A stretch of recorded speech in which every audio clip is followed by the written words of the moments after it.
FAS, guerra aperta tra il ministro Lorenzin ed i vertici della sanità veneta, motivo le cure alle persone contaminate, mandati i NAS in assessorato a sequestrare i dati, l'editoriale del direttore di Antenna 3. Vincenzo Consoli in commissione a Roma, Veneto Banca aveva un bilancio sano, dice era la Vicentina piena di baciate, BPV doveva assorbirci per salvarsi con il pressing di Banca Italia. Catturato in Spagna dopo un conflitto a fuoco il criminale che aveva seminato morte e paura in Emilia, la sua fuga aveva terrorizzato anche il Veneto con avvistamenti tra Rovigo, Venezia e Padova. Fermare le aperture domenicali di negozi e centri commerciali, la Regione diffonde un atto di impegno che chiede di firmare a tutti i candidati alla carica di deputato o senatore alle elezioni. Svolta per la storica azienda veronese del Pandoro, la cassa integrazione ipotizzata non è più necessaria, la produzione non si ferma, si lavora anche per la campagna pasquale. Donne costrette a prostituirsi per necessità è il quadro che emerge dopo l'operazione dei carabinieri di Saonara. Ieri l'associazione Mimosa, spinte dalla violenza e dalla crisi, 3 su 10 sono italiane. Aperto a Vicenza il primo cannabis store del Veneto, nessuna droga in vendita ma prodotti alimentari e non a base di cannabis depotenziata. Ben ritrovata, edizione regionale dei notiziari di Antenna 3 Nord-Est, lo avete dunque sentito ora dai titoli, è grave lo scontro in corso tra il ministro della salute Lorenzin ed i vertici della sanità veneta, motivo le cure alle persone contaminate dagli PFAS. Venezia, dati alla mano, sostiene 2 tipi di terapia, il ministro che non condivide queste cure manda i NAS in assessorato a sequestrare i dati. Sentiamo. Guerra agli PFAS, la sanità veneta cura i contaminati dall'acqua con la plasmaferesi, il prelievo di una piccola parte di plasma sanguigno, e i risultati dei primi test della procedura sono più che incoraggianti, però oggi i dati sono talmente entusiasmanti che noi pensavamo certamente di diffonderla e di utilizzarla in maniera ampia, però adesso ci fermiamo. Venezia si ferma davanti ai NAS spediti negli uffici regionali dal ministro della salute Lorenzin, che da tempo ha bocciato la terapia. I carabinieri hanno sequestrato la documentazione sui risultati ottenuti con la plasmaferesi e lo scambio plasmatico. Con 4 trattamenti, quindi in 2 mesi, noi abbiamo avuto una riduzione del 35% della concentrazione iniziale. Questo per noi è un risultato estremamente valido. Ancora maggiori i risultati avuti dallo scambio plasmatico, la sostituzione di volumi del plasma con soluzione fisiologica arricchita di albumina. In ogni procedura noi determiniamo un calo di circa il 50%, a distanza poi delle 3 procedure andiamo al 70% e a distanza di un mese si conferma oltre il 50%. No, se queste nostre iniziative non sono di gradimento del Ministro, ci dirà il Ministro cosa dobbiamo fare con i livelli di FAS nel sangue dei veneti. E come se la spiega questa tigna del Ministro? Insomma, un po', ho le mie idee ma non le dico. Ed ospite qui in studio questa sera con noi il nostro direttore Luigi Bacialli, buonasera. Buonasera Daniela.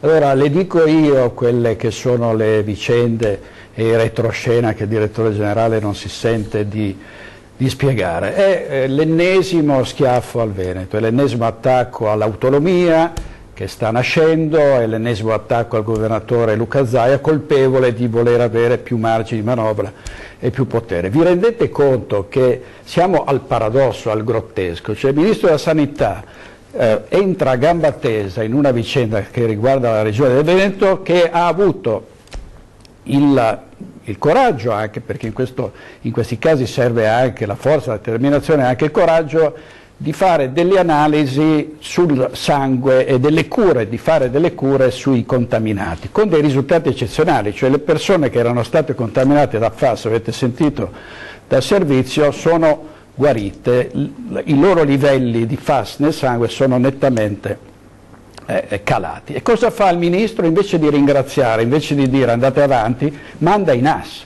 Ha detto giustamente Mantoanna questa mattina davanti ai giornalisti che assistevano attoniti a questa conferenza stampa, che se fosse stato richiesto di avere questi dati, la Regione del Veneto li avrebbe ovviamente subito diffusi e dati al Ministero della Salute. Quindi che cosa c'è dietro questa vicenda? C'è la volontà di screditare una regione, di screditare una sanità, di trattare i tecnici, i medici, coloro che hanno i ricercatori così, insinuando che non ci sono prove scientifiche valide che convalidino queste cure, insinuando che quasi si tratti di stregoni e di chiromanti. Insomma, questo è l'atteggiamento dello Stato e del governo in particolare nei confronti del Veneto. È veramente un intervento offensivo e qual è il risultato poi pratico? Che il direttore generale della Sanità, per ripicca, ovviamente a sua volta per ritorsione nei confronti di questo siluro, ha detto allora sospendiamo le cure. Questo è il risultato di cui potrà vantarsi il ministro Lorenzin, che già aveva attaccato il Veneto e la sanità del Veneto, ricorderete, a suo tempo nella storia, nella vicenda dei vaccini. Davvero una situazione incredibile. Direttore, solo una domanda, quindi sì. A pagare poi di tutto questo, di questa guerra, saranno poi i cittadini? Sì, il risultato è questo, cioè i cittadini che erano stati sottoposti a queste cure, che sarebbero stati sottoposti anche nei prossimi giorni, nei prossimi mesi a queste cure, a questo punto sono lasciati a se stessi e sono praticamente abbandonati a se stessi. È un atteggiamento protervo, arrogante da parte del Ministero della Salute, che evidentemente da un lato invidia l'eccellenza della sanità e vuole in qualche modo indebolirla, e poi ovviamente, siccome ci sono le elezioni alle viste, è un altro tentativo di infilare il bastone tra le ruote dell'autonomia e di dire ancora una volta: vedete che i veneti si stanno comportando male, ma poi saranno smentiti dai fatti. Grazie direttore, noi ovviamente andiamo avanti con il nostro telegiornale. Vincenzo Consoli in commissione a Roma, Veneto Banca aveva un bilancio sano, dice, era la Vicentina piena di baciate. Sentiamo. Il 6 di novembre il dottor Barbagallo arriva in Veneto Banca perché ci deve consegnare la memoria ispettiva, ci chiede di allontanarci un attimo dal consesso in cui eravamo e porta il presidente Trinca e porta Consoli nello studio di Trinca, e qui dice che la banca non è più in grado di camminare con le proprie gambe e deve andare con una banca di adeguato standing. Trinca diventa paonazzo e dice: ma quale sarebbe la banca di adeguato standing, quasi urlando, e il dottor Barbagallo dice, non so se sottovoce, dice Banca Popolare di Vicenza. Vicenza doveva avere a tutti i costi Montebelluna con la regia di Banca d'Italia. E questa è una delle verità di Vincenzo Consoli, oggi pomeriggio davanti alla commissione parlamentare a Roma. E doveva farlo per coprire le sue operazioni baciate, segno di un indebitamento pesante e difficile da sostenere da sola. E qui Consoli lancia una nuova accusa, dopo aver spiegato alla Commissione che il valore reale delle baciate di Veneto Banca erano appena il 5% dell'intero pacchetto clienti. Roma non crede che ci siano così poche baciate in Veneto Banca e quindi chiede agli ispettori di continuare a cercare, continuano a cercare, dato che non se ne trovano si stringono un pochettino le maglie. Ecco che nelle passività entrano oltre 13.000 clienti di peso come la Lotto. Per Lotto chiesero 6 milioni di accantonamenti. A me risulta che Lotto continua ad operare, che funziona tranquillamente. Nei giorni scorsi Lotto ha smentito che ci siano problemi di questo genere. L'obiettivo, secondo Consoli, era, come è avvenuto, soffocare la banca con i fondi obbligatori di accantonamento su crediti inesigibili, arrivando a calcolare anche gli oltre 380.000 affidamenti privati per mutui casa. Poi Veneto Banca, per sopravvivere, avrebbe dovuto sposare per forza la Vicentina, portando in dote il vero bilancio, che secondo Consoli sarebbe tutt'altro che disastroso, e questo per coprire le baciate vicentine, come scappò ad uno dei controllori di Banca d'Italia. Il dottor Nardone, che evidentemente si può sentire, mi chiamò per dire: guarda che da Roma mi stanno dicendo che devo stare ancora qui perché non si capisce, perché a Vicenza trovano miliardi di operazioni baciate e qui non se ne trovano, mi hanno detto di continuare a cercare. Poi c'è il capitolo Boschi e Banca Etruria, con l'incontro di Consoli e Trinca col papà dell'allora neoministro. Abbiamo incontrato il signor Boschi, ci siamo messi a parlare delle vicissitudini di Veneto Banca e di Etruria, facendo i commenti che voi potete immaginare, ma io per pudore non faccio. Dopodiché arrivò il ministro Boschi, lei ci salutò, è stata lì con noi un quarto d'ora, non lo so, ma è stato un tempo brevissimo, dopodiché si è alzata e se n'è andata. Siamo alla cronaca. Catturato in Spagna dopo un conflitto a fuoco il criminale che aveva seminato morte e paura in Emilia. La sua fuga aveva terrorizzato anche il Veneto, con una caccia all'uomo nel Rodigino ed avvistamenti tra Padova e Venezia. Preso, in manette, fermato, non prima però di aver fatto pagare un altro tributo di sangue, 2 agenti della Guardia Civile e un cittadino uccisi nell'ultimo scontro a fuoco prima di essere bloccato. Fine della fuga per Norbert Feher, alias Igor Vaklavic, criminale serbo dalle 1000 identità, ma a tutti è rimasto impresso un nome, Igor il Russo. Il killer che in Italia era ricercato per gli omicidi del barista di Budrio Davide Fabbri e della Guardia Ecologica Volontaria Valerio Verri nelle campagne intorno a Porto Maggiore, in Emilia. La scia di sangue è iniziata nell'aprile scorso, anche se Igor era sospettato anche dell'uccisione del metronotte Salvatore Chianese, avvenuto nel 2015. Ma in Italia Igor non c'era più da tempo, in fuga, aveva messo in scacco tutte le forze dell'ordine, forse contando anche su una rete di complici. Ci è voluta la Spagna per fermarlo, un paese dove il bandito di ghiaccio aveva continuato la sua scia di sangue. Il Veneto quella paura l'aveva assaggiata a lungo, da aprile per buona parte dell'estate, perché le azioni criminali del Ferrarese e la fuga verso nord avevano fatto scattare subito l'allarme nella vicina provincia di Rovigo. Di qui poi la psicosi nel veneziano con tanto di fotosegnaletiche nel San Donatese per presunti avvistamenti e massima attenzione delle forze dell'ordine. Avevamo avuto segnalazioni già 10 giorni fa dai colleghi del comando di Venezia che ci hanno mandato anche la fotosegnaletica. Rimaniamo in allerta. Anche se la segnalazione più attendibile arrivò dal passeggero di un treno che era partito da Chioggia. E poi ancora il killer che fu visto a Padova prima di svanire nel nulla.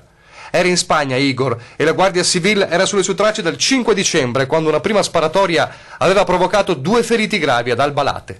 A quel punto è scattata la caccia all'uomo. Ieri alle 17 a Teruel 2 agenti della Guardia Civile e un cittadino hanno incrociato il fuggitivo che però è riuscito a ucciderli tutti e 3 ed è scappato a bordo di un pick-up. Questa notte l'auto è invece finita fuori strada e l'uomo è stato catturato a Castellón dopo aver provato, sembra, ad allontanarsi in bicicletta. Conserva 3 pistole, 2 delle quali rubate agli agenti uccisi. Bando truccato per far vincere Eco Officina, ha chiesto il processo per 3. L'accusa è quella di aver retrodatato la richiesta per il bando che assegnava la gestione dei profughi. Si sono concluse le indagini che hanno coinvolto i vertici di Eco Officina, la Coop Pigliatutto e una dipendente della prefettura. I 3 ora andranno a processo. Il pubblico ministero ha chiesto il rinvio a giudizio per Simone Borile, Gaetano Batocchio di Ex Officina e Tiziana Quintario, 57enne, già funzionario di Palazzo Santo Stefano.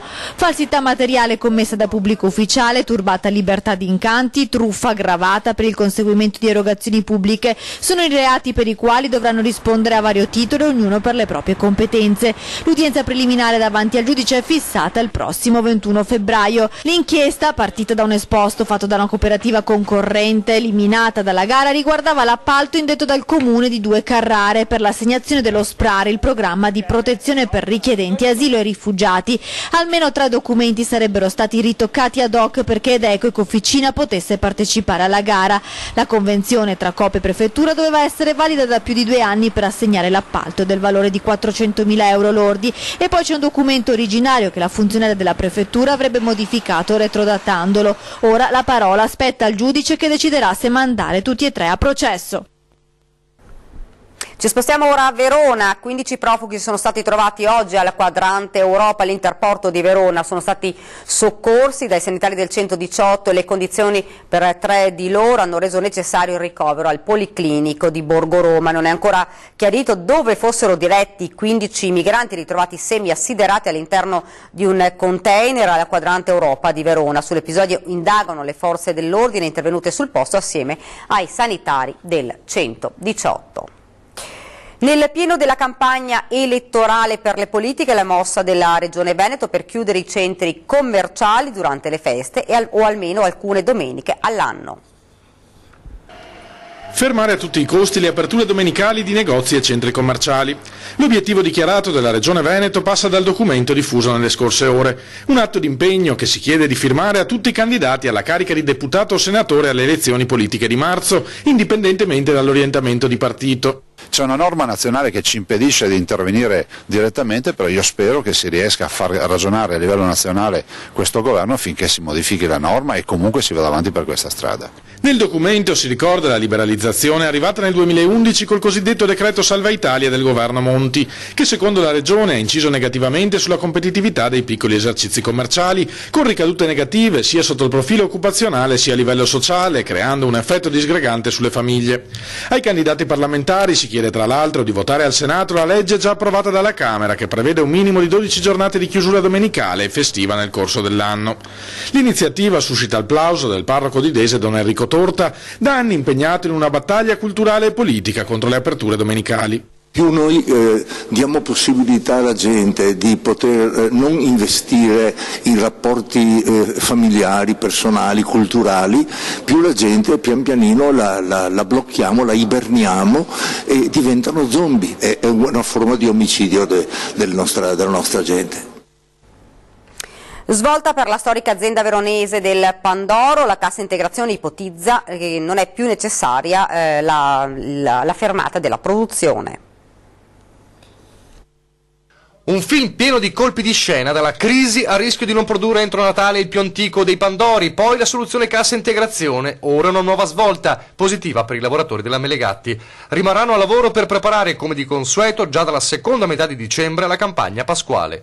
L'accordo di cassa integrazione ordinaria, infatti, proposto dall'azienda e su cui i sindacati avevano trovato convergenza dopo una bollente assemblea con i lavoratori, non sarà firmato, perché semplicemente il ricorso alla CIG non serve.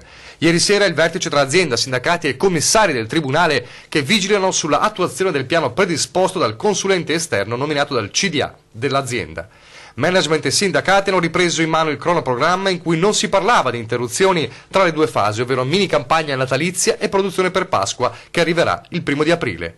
I dipendenti fissi, una settantina, proseguiranno il lavoro e dopo un lungo confronto per verificarne le possibilità è stata assicurata continuità anche ai 14 tempi determinati. Infine, per non lasciare a casa nessuno, si è valutato di proseguire la produzione natalizia di un paio di giorni. Obiettivo sfornare circa 5.000 dolci per lo spaccio di San Giovanni Lupatoto. Noi abbiamo delle forze che sono i nomi, sono la qualità, che tante volte vengono vendute o svendute. Fare in modo di mantenerne una come Melegatti ci dà la forza per vedere che anche tanti altri possano capire e promuovere questa nostra italianità. Protesta oggi della rete degli studenti medi del Veneto assieme ai ragazzi dell'Istituto Professionale San Micheli di Verona, sede succursale a causa delle condizioni dell'edificio documentate con fotografie, porzioni di soffitto che mancano, finestre che non si chiudono, cavi scoperti, classi dove si toccano i 7 gradi. Gli studenti del San Micheli hanno scelto di rimanere in corridoio oggi a causa del freddo nelle classi. Sono anni che manifestiamo, anni che continuiamo a imbatterci in situazioni imbarazzanti come questa, dichiara Rachele Scarpa, coordinatrice regionale della rete degli studenti medi del Veneto. L'ultimo stanziamento della regione in edilizia scolastica è irrisorio, non basta, pochi soldi che non bastano nemmeno a sanare la singola situazione della San Micheli.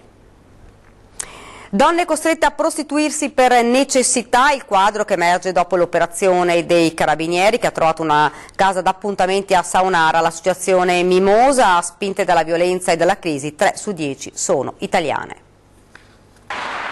I tecnici la chiamano prostituzione indoor, tra le mura di una casa o di un appartamento, niente a che fare però con il mondo delle escort, quello che accade a casa nostra. E se a suonare in un anonimo appartamento ricevevano numerosi clienti, un'impiegata, moglie e madre con figli, senza lavoro e una casalinga, sono molti i casi simili di donne costrette dalla necessità. Ce lo spiega Barbara Maculan dell'associazione Mimosa sulla base di un'indagine condotta nel 2008. Il 30% di questi annunci riguardava donne italiane che noi abbiamo contattato telefonicamente per offrire eventualmente un servizio di accompagnamento sanitario ci fosse bisogno. Il 2008, l'anno nero della crisi, quasi una linea di demarcazione, la crisi al primo posto. O perché si sono viste senza lavoro e quindi per la sussistenza della famiglia, dei figli, come dire, intraprendere diciamo, questo tipo di attività anche se saltuariamente, ecco, quindi non che ci fosse una grande adesione di tipo professionale. Sussistenza per la famiglia e per i figli, ma anche violenza da parte dei compagni, l'abbandono, donne sole che non sanno come fare. La solitudine e quindi non avere anche il sostegno eventualmente del partner può portare, e ovviamente non avere lavoro, non avere alternative, ma sono sempre situazioni di necessità, di bisogno. Nessuna doppia vita per queste donne, raccontano gli operatori dell'associazione Mimosa, che confessano come questo resti un fenomeno poco… Spinte dalla crisi e dalla necessità, nessun paragone con il mondo delle escort. E permane la situazione di riattivazione della frana a Busa del Cristo a Perarolo di Cadore nel Bellunese. Il centro funzionale della Protezione Civile del Veneto, in considerazione della possibilità di deboli piogge segnalata dalle previsioni meteo, ha diramato un nuovo avviso di criticità geologica valido fino alle 14 di domani 16 dicembre, limitata all'area del comune cadorino. Ed ora ci fermiamo un attimo, c'è la pubblicità.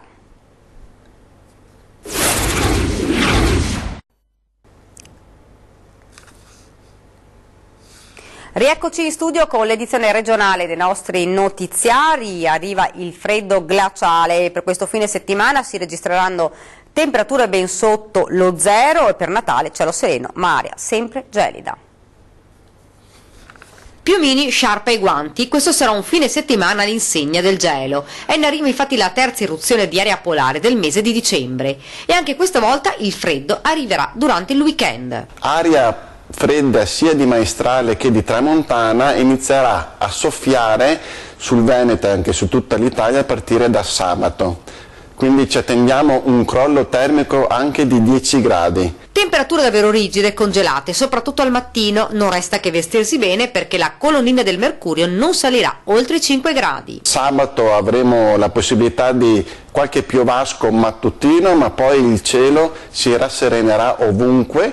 Domenica un risveglio molto freddo con temperature sotto lo zero, quindi estese gelate, ma il cielo si presenterà sereno e limpido. E la settimana prossima, vigilia di Natale, il tempo non cambierà. Cielo sereno e freddo glaciale. Avremo estese gelate notturne, però il tempo sarà pressoché soleggiato e sereno ovunque. Attendiamo anche per il Natale questa presenza dell'alta pressione, quindi ci aspettiamo un tempo decisamente soleggiato, però sempre freddo. Per il momento non sono previste piogge in arrivo, almeno fino a fine mese, poi si vedrà. A Vicenza nasce il primo cannabis store del Veneto, tutto legale, ma il negozio apre proprio vicino al vicolo degli spacciatori di droga e quindi esplode la polemica. Ecco il primo cannabis store del Veneto. Siamo a Vicenza, in via Gorizia, e persino le signore sbirciano nella vetrina. Sono curiosa di sapere. Proponiamo di tutto, dal panettone al cioccolato, ai biscotti. Ma che ingredienti ci sono? C'è il gusto, l'aroma. C'è l'aroma della cannabis, quindi... Ma questo è legale?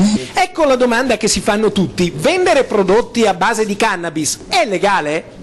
Assolutamente sì, perché siamo sotto il livello consentito dalla legge, che è proprio lo 0,2%, quindi una briciola nel mare. Ma cannabis può essere letto in due modi: uno sì. Cannabis, due cannabis, cioè faccio due volte, allora non è che raddoppio il principio attivo poi? No, questa domanda è bella, non me l'ero mai posto. E già, tutto si gioca sul principio attivo che non supera il livello previsto dalla legge, ma il simbolo della foglia di cannabis, questa volta per quanto legale, il caso vuole che finisca proprio nella strada dello spaccio di Vicenza. È un insulto secondo me, non ci sta, proprio. Già l'insegna fa effetto contrario agli abitudini noi bigotti, ecco. Sembra molto una beffa il fatto che proprio in questa strada apra un negozio di cannabis. Nella strada dello spaccio, dove ci sono tutti i pusher, quindi una strada di leoni. Non mi esprimo. I ragazzi che vengono qui hanno solo la sensazione di trasgredire. Esatto. Quindi nella strada dello spaccio, dove ci sono tutti i pusher, quindi una strada di leoni. Voi siete il ruggito del gattino? Esatto, lo facciamo in maniera forte ma in un altro punto di vista. Il ruggito del gattino. Esatto. Bene, ed è proprio tutto per questa edizione del nostro telegiornale, vi lascio alle previsioni del tempo. Grazie davvero per averci seguito, buona serata.